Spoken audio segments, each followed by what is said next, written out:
کۆنگرە فرسەتێکی گەورەیە لە بەردەم یەکێتی کۆناغەکی جیاوازە لە ڕابردوو دوای ماڵاوایی یەکجاری سەرۆک مامزەلال 9 ساڵی بەسەردا چووە کۆنگرەی سێم گۆڕانکاری گەورە ڕووی داوە و چاوەڕوان دەژێتن گۆڕانکاری تر لە پێشە چ لە هەرێمی کوردستان لە عێراق لە ناوچەکە لەبەرەوە ڕەبی یەکێتی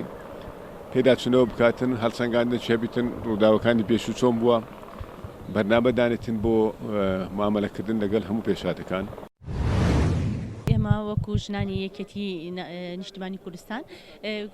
هەوڵەکانمان کارەکانمان بۆ سەرخستنی کۆنفرانسی چوارەمی یەکێتی نیشتیمانی کوردستانە و کارکردنە بۆ ئەوەی کە بتوانین پێگەی ژن لە ناو کۆمیتەی سەرکردایەتیە بەهێز بکەین و بە ژنان بە شێوازی بە پشتیوانی بێ کە بە دەنگەکانی خۆیان سەرکەون و ئەو ژنانێش بێ فعلەن ژنی بڵین دەموچاوی تازەی تێدا بێ و بە شێوازێکیش بێ کە لە داهاتووە کار بۆ بەدیهێنانی مافەکانی ژنانیش بکرێ و کار بۆ کرێ لەگەڵ بەدیهێنانی هەموو ئامانجە ئابووری و سیاسەکانمان کار لەسەر بەدیهێنانی ئامانجەکانی ژنانیش بکرێتەوە. خۆشبەختانە یەکێتی لە ماوەی چەند ساڵی ڕابردووە پێداچوونەوەیکی جدی کردو بۆ حکومڕانی ئەم وڵاتە و پێم وایە لەم کۆنگرێشە یەکێتی نیشتیمانی کوردستان بەرنامەی هەیە کە سیستەمی حکومڕانی زۆر بەجددی مراجعە بکاتەوە. بە هەموو خەڵک خرابگەین کە ئێمە ئەتوانی کۆنگرە بکەن چونکە زۆر خەڵک گرەوی لەسەرەوەی دەکرد کە یەکێتی ناتوانانی کۆنگرەکە بەڵێ کۆنگرەکەمان کرد و ئینشاڵڵا بەیانیان دوو بەیانی کۆتاییشی پێدێت پەیامی مە گرنگ ئەوەیە کە یەکێتی خۆنێ بکاتەوە بە بڵێن پرەنسیپی نوێوە بە ڕوحێکی نوێوە. کۆنگرێشمان بۆ ئەوەیە کە بەڕاستی یەکێتی نیشتیمانی کوردستان سەر و نیشتیماڵی بکەینەوە ئیتر هەموو ئەو گرە و گازانەی کە هەم لەو حزبین ئێمە کە ئێمە کاتخۆ حزبی یەکەم بووین بەو هەموو تەقسیرێکە کردمان ئەمڕۆ پێ لە خۆمان بنین ڕخنە لە خۆمان بگەین هەوڵ بدەین ئیتر هەموو ئەو کەم و کوڕیانێک کە هەن لەناو حزبەکەمانە چاچی بکەین و حزبەکەمان بجێڕینەوە بۆ ئەو حزبەی سەردەمانی شاخ. لە بەردەم ئەرکێکی مێژوویان تا بتوانین خواست و ویست و ئامانجەکانی ئەم میلەتەمان لە چوارچەوەی ئەو ئامانجە گشتیانەیە کە لە پەیڕەوی یەکێتی پەیڕەو پرۆگرامی یەکێتی نیشتیمانی کوردستانە پێی هەستاوین و بتوانین بکەینە نەخشە ڕێگا و دەستوری سیاسی و ڕۆیای خۆمان بۆ ئایندەی هەواڵانمان و گەلەکەمان.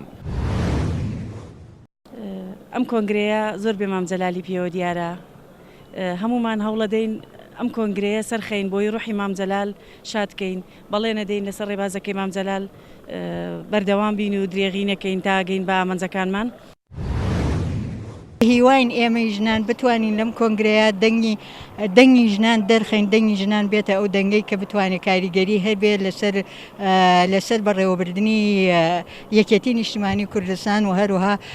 دەنگێکی زڵاو بێ بۆ ئەوی بتوانێت ژنی کورد زیاتر بێتە دەرەوە بە هیوایشی نوابێت.